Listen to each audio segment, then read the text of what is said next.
All righty then. I am the seed that grows and advances the kingdom for soul winning. This word, bread of life, that I received today It's not only for me, but to be shared with with others, others, that they may grow in Christ as well as myself for the purpose of successful living. Good morning. Thank all of you. Thank all of you that are here for the in-person, of course, those that are part of the mother campus to the virtual campus and our global connections. We're going to get right to work. The scripture we're going to work out of is Galatians 5:1, 1 Peter 3:10. The topic today is square up. And oftentimes we hear people talking about squaring up and getting ready and standing 10 toes down and standing on business. But the question that I would ask you this morning is that across the board in your life? If you're going to square up, it can't be emotionally driven. There's three dimensions of you: body, mind, and spirit. And so what are you doing to make sure that you get the maximum energy and life out of your body, as well as what are you feeding your mind and how are you progressing your mind to be able to enhance your education, your skill set, your territory, and then spiritually? What's your spiritual connection with God besides, and I heard someone say earlier, why take me out of town if I'm not going to get anything? And part of the conversation is God has invested in you. Can he get a return on what he's invested in? Okay, because we did not create our own oxygen. So we're living off of someone else's eternal respirator. There's a thing called the soul. So in Galatians 5:1, it talks about stand fast in the liberty wherewith Christ has set you free. Be not entangled again with the yoke of bondage so that others may be saved. I don't know what version I have here. And we talked about surviving to thrive. Most people that have survived are not thriving because they got stuck in a community of struggle. And so when things come to their mind, they think somehow, some way that they should have an answer. And sometimes things in life, there is no answer. You have to seek for spiritual revelations in order to create an answer. If everything was at our fingertip, we wouldn't do anything. If everything was perfect, we wouldn't do anything. There's a part that many of us are missing, whether we're 10, 12, 17, 18, 21, 35, 40, 55, is we think we're developed or we think we're there when we're 18. And so when he speaks, and even though he speaks and says it in a term, in Christ has set you free. Are you free in every facet of your life? And if you're free in the facet of your life, are you developing your life, or is one part of you taking control of your life because you don't want to deal with the other part of you? We don't like to deal with our flaws. We don't like to deal with things that set us back. We want to be in happy land. There's nothing that said that when you and I were born that we would always be in happy land. And we have things to augment our mind or distract our attention off of our issues. Our issues don't go away because we ignore them. In fact, they fester. It's like taking a bacteria and putting it in a place that it can grow. So when it says stand fast in the liberty wherewith Christ has set you free, it is more than just spiritually, but we say, okay, I'm free from this, I'm free from that, I'm free from A, I'm free from B, I'm free from this. And so we go from surviving to struggling. Because let's say right now you're smarter than the average bear. But that doesn't mean that the average bear is not going to succeed you at some point. Because if you quit gathering information, then you will have no information for today. And if you don't have the correct information for today, then it's almost impossible to build for information for tomorrow. So there's nothing in the reserve bank. In other words, what I'm saying in simple terms, we have to realize we need ongoing learning, not just situational information. We need ongoing learning, and learning begins to bring this thing called experience. Experience bring this thing called maturity. And so when we look at this, one of the things that's absent in the majority of people's lives is spiritual maturity. And what does that mean? How do I handle an existing problem? And how do I handle a problem that I don't know that I'm going to have? Well, it's a couple things. First of all, what are your resources? If your resources are people who are shallow and emotional and quick-tempered like most people are, if your emotions are stuck between the struggle bus and the survival bus, if your mindset hasn't been developed and you're underexposed, then you run out there and don't know which way you're going. And so when and here's the problem. When you meet a new challenge, how do you act? Most people react with the old them.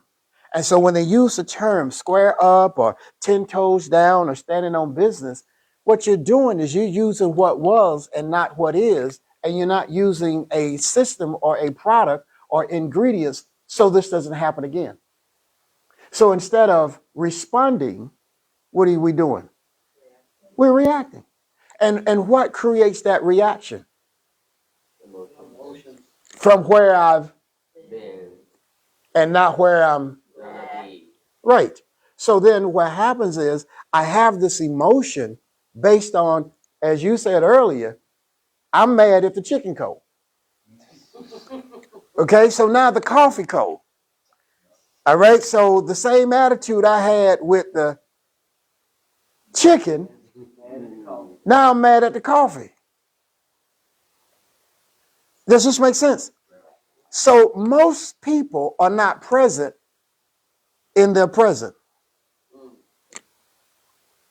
because they're reacting. They're in their present physically, but mentally, they still stuck. So everything that happens is a reaction versus a response. Does this make sense? So I'm reacting because of what was, because I haven't gotten over it. I haven't matured past it. I haven't let it go. So if I had a bad relationship, when I see you, the first thing come to my mind, I'm going to have one with you. Then why get involved? You took a job, but never planned to scale up. So this is why most people want things, but never build things. So if you're a writer, one of the key words is learning how to build. Spiritual maturity is critical to the next level and phase of one development. We don't think we need to be developed. Don't look like that. You number one, you would be queen. And I just think just run out the door. Don't know where you're going. Just ain't got no idea. Just, figure it out when we get there. We need 20 gallons. We ain't got but 2, but we're going to pray and we're going to run off the fumes. I mean, I'm just saying, because we're bragging about a moment, come on, that no longer, come on, talk to me. We're reacting out of something that no longer exists. We're angry about something that no longer exists. We want to control something that no longer exists. Come on, y'all waking up now. We want to get even with someone that no longer exists in our lives. So why are you talking about them? And what does it do? Number one, first thing, it kills a healthy relationship with yourself. It kills a relationship with your body. It kills a relationship with your mind. It actually stops you from maturing and growing and advancing because you're still trying to get even, get back, or can't figure out why somebody would do you that way. Can I make it plain? We trusted in people that didn't believe in us. And sometimes people will use you to advance themselves and have no interest in you. Is this making sense? Yes, you're cute, but you're a person. You're a human. You have feelings. You have emotions. So when God says stand free, you can't let every. Can I make it plain? Since I have, so you can't let every dog sniff your butt, whether they want to or not. You cannot let everybody in your space. I knew you wake up when I said that. You cannot let everybody in your space. Okay, let me tell you what your grandma would tell you. They done smelt everybody boom boom. Hmm? Everybody's not your friend. And some people are there to sabotage your gifts and talents. They're there to make your life harder. Everybody don't like you. And sometimes we so gullible and weak-minded. They need help. That's just, who have you ever seen an animal play sick and act like it's hurt, or a person and really it's the predator? It's called bait. They bait you in. When you don't exude confidence and you don't have a shield, and your shield first should be spiritual. Your shield should be wisdom. Your shield should be knowledge. Your wisdom should be your shield should be your village. But when you don't have that shield, they can sense you. They can smell you. They can smell stupid all over you. I guarantee you, one of the things you probably experienced in college is you're a freshman, aren't you? Yeah, because and somebody say, yep, sucker right there. We're going to get him good. We're going to get him. Let's get him, Bob. We can get him. Shake him. I'm quite sure that my young people, young adults, y'all have seen the videos, and it's not a funny video, but it's a real video where they're leaving little things on the ground and people are picking them up and they're kidnapping them. They call it trafficking now. They have a little thing. See, you listen. Don't think something's better is coming. Build something better. If you're building it within the safety of a village and people who care about you. Am I making sense? You don't just jump in the car with friends and say, let's go to Florida. You don't drink out of open containers. You don't go somewhere without friends. And don't take your dumbest friend. They said we were going to New York. New York is north. You're going further south. See, you people hadn't taught young people and generally how to protect your interests, how to protect your future. Does this make sense?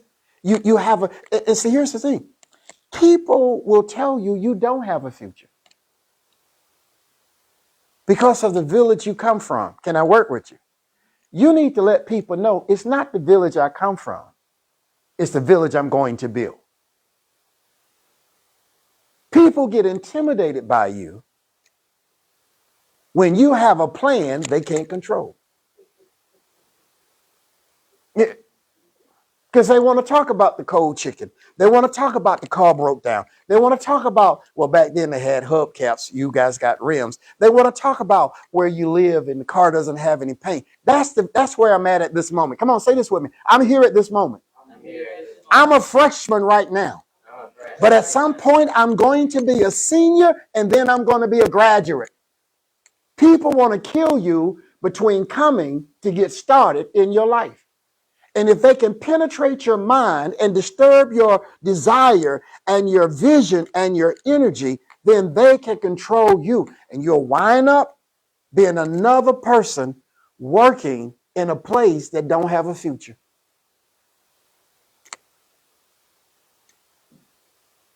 Can I make it plain? Nobody's coming to give you one. If somebody's coming to offer you something, it's generally to make them successful and not you. Everybody that's, as you said, your grandmother would say, they're saying they're your friend. They're not coming to help you gain. They're coming to entrap you. And the first thing they're going to target is your ears and your sight. Because if your ears are weak and don't know how to kick stuff out, and your sight is weak and don't know how to say, what I see is not real, you will be on their sucker line. They will manipulate you. Let me tell you, you all are probably fresh out of high school and in college and moving on. Haven't you seen someone you saw when you all were 16 or 15 and she was cute? And then you see them now, you like, oh, you like,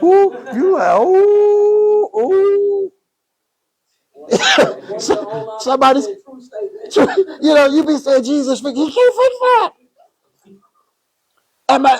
See, that's because in that moment, they had nothing to protect them.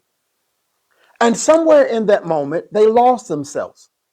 They lost who they were. And that's what generally happens to people. People tell you to go be this and go be that and go be this and go be that. But who's going to tell you to go be you? Get before God and find out, God, what gift did you give me?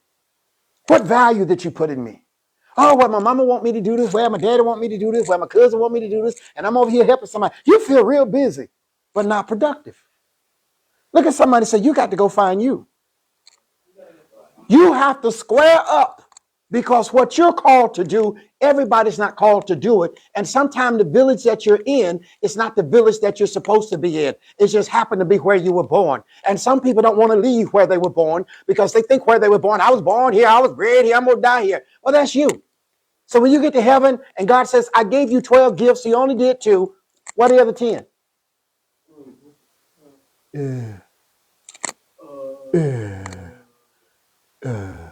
Let me go back. No, you didn't. Yeah, but that's the point. You cross over the threshold that you can't go back. And that's what I want to tell you all. You cannot get this moment back in your life. So don't let somebody steal it and waste it. And don't let nobody tell you that you can't, because you can. Because if you couldn't, you wouldn't be here. The problem is, are you willing to make the sacrifice to be in the place that you're gifted to be? Are you willing to walk past the cold chicken? Are you willing to walk past people who are intimidated by you because you don't look and think and function like them? Are you willing to walk by the people that you thought loved you but didn't have anything to pour into you? See, love pours into, love corrects, love challenges, love have a standard, love will criticize and tell you, and it's not criticism, it's constructive information because you're too smart to be so stupid. You're too smart. You're still 8 in your emotions. Your robot won't work. Somebody say something about you. I can't believe they said that about. Oh, Lord. Somebody talked about your ears in the 3rd grade. And you still hung up on it. Somebody had a flashback. They're glad their hair grew so they can cover their ears. Most kids' ears are bigger than their head. Their head has to grow into the ear form because the ears be sitting way out here. See, that's what I'm saying. And people are talking about, look at you, big ears, and your hair be right here, and you be like, I wish I had some hair to cover my ears. What am I saying in short term? Oh, we almost there. You got to learn how to be happy in your skin, but you can't be happy in your skin until you know who you are, and you need to discover who you are. Where you are right now is just part of the process to your life. And there's no need of quitting because you hadn't been in it long enough. Okay? Don't look at the people that's tired. Don't look at wore out mama who come in the house. Ooh, Lord, throw her hair across the room. Don't look. Yes, snatch clothes off. Look at even my friend Mr. Spanky over there. He laughed at that. They throw their hair across the floor. You don't know if it's alive or it's dead. Don't pay your dad any attention when he comes in and he slams the door and don't speak. Many people have not positioned themselves mentally and spiritually to deal with conflict. And many people who are trying to deal with conflict is still looking at the conflict and not the solution. Look at me, young people. You can find the solution. Yes. And it's not going to be given to you. You're going to create the solution. Now, don't wake him up now. I hear him down in there. Don't wake him up. You have to create the solution. The problem is we grew up and people handed stuff to us. And so it took away the ability to hunt, and it took away the skill to be able to have that peripheral vision, to be able to see. We've been dulled because people handed stuff to us. And, oh, if I just go up there, they'll look out for me. All right, up there going to close at some point in time. And if you're only going from survival to struggling, you will never know how to put reserves away. Because you think you need every penny and everything. And I read an article, $16.7 million was spent on the last group of pennies that were sent down the press line. That much money for a penny?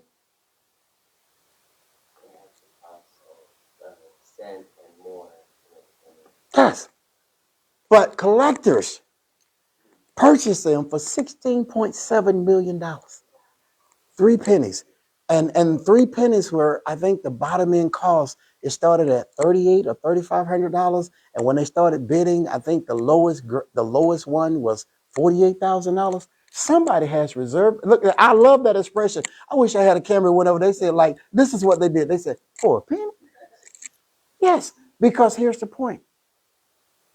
They see a future that someone's going to come along and want to collect pennies, and they're going to have what everybody else don't have. And can I make it plain? And I'm getting ready to close because I don't want to wake him up. Y'all are chasing what everybody else have. You need to be building what everybody else going to want. That's what happens to certain ethnicity groups. They're trying to chase something that's already existing rather than build something that everybody want to chase. Does that make sense? So when I saw those 3 little mint pennies that they had, that people were bidding on, and the total was 696 pennies, collection of pennies, sold for $16.7 million. What could you build? What you could create? But if you only talk struggle and survival, you only talked about the pigment of your skin, you only talk about what you didn't have, you can never understand where you're at. And every one of you are standing in the window of opportunity. But opportunity has to come with knowledge. Knowledge has to come with wisdom. Wisdom has to come with experience. If you keep acting like a jackass, they always going to beat you, but you're never going to move faster. Because no matter how many times you whoop a jackass, set the house on fire, he'll stand in there and burn. Why is that relevant? There's some people you're trying to take along on your journey that don't have an intellectual past to be able to go. You're supposed to evolve, not digress.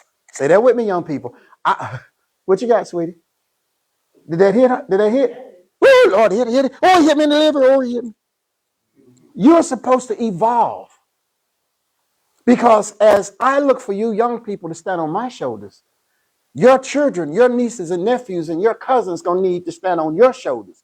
And if my shoulders are broke, you have nowhere to stand. And if your shoulders are broke, they'll never have nowhere to stand. And there's some people are so jealous of you, they'll pick on everything about you because they have stuff, but they don't have confidence and they don't have God. Don't ever let anybody take your confidence in God and your confidence that God plays you here. I wish I could help somebody in this place this morning. Don't ever let nobody tell you less. If they telling you less, you were built for more. And the problem is they're less and can't get to where you are because God didn't give them your gift.